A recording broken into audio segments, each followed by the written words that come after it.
Hello and welcome to the latest episode in Mikey's Dance Academy. Unless of course you're watching this after I've released the next episode, in which case it will no longer be the latest episode. Recently I have been looking into the intensely dull subject of nursery rhyme etymology. One thing that I discovered very quickly was that actually the existing research around that whole area is incredibly sparse and astonishingly poor. So I decided to do my own original research on nursery rhyme etymology, and I'd love to share some of that with you today because it's been really eye-opening, really life-transforming.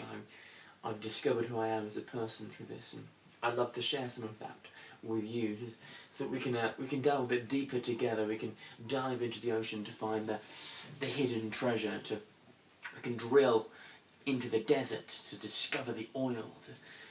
To find the scalp underneath the shock of ginger hair.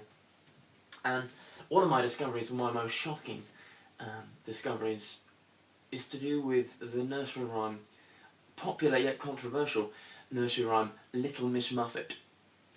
And I'm sure we're all well aware of it, but just to start, I believe it would be useful for me to just give you a recitation of the classic, the traditional version of Little Miss Muffet that we have become used to hearing. So let's just refresh our memories. Little Miss Muffet sat on her tuffet, eating her curds and whey, when along came a spider and sat down beside her and frightened Miss Muffet away. Now, straight away, it's not hard to see why it's become so popular. It's taught us so much. You know, it's got everything you look for in a nursery rhyme. It's got danger, suspense, intrigue, dairy products. It's taught us about the inherent dangers in having a ridiculous surname. It's taught us about the Arachnidian love of cottage cheese. But despite all of this, I put it to you, boys and girls, ladies and gentlemen, that actually we have been misinterpreting Little Miss Muffet for hundreds of years.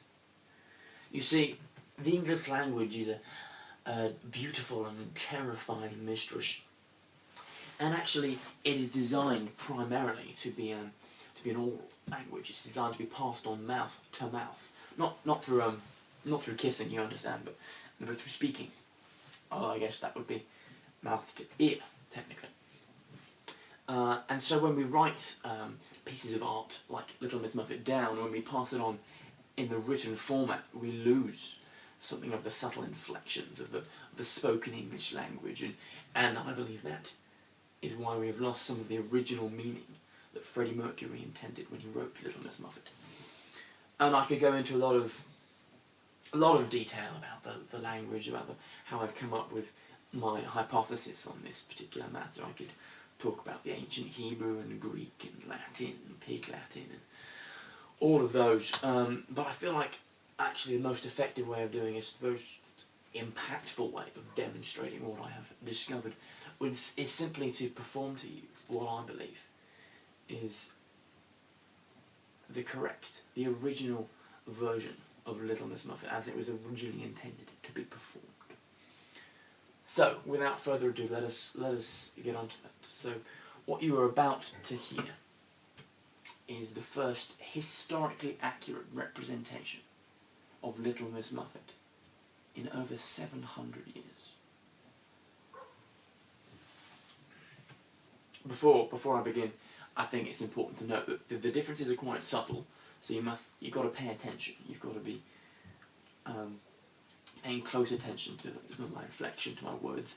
But also, when you hear them, it is quite alarming. So it's probably best that you're sitting down.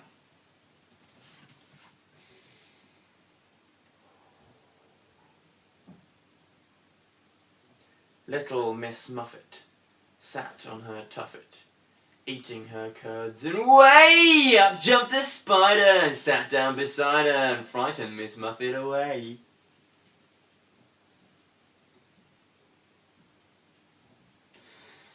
incredibly moving. I'm sure you will agree. And we could spend hours, days, months, decades discussing the implications of everything that I've just said, all the poring over every subtle inflection, every emphasis of every syllable.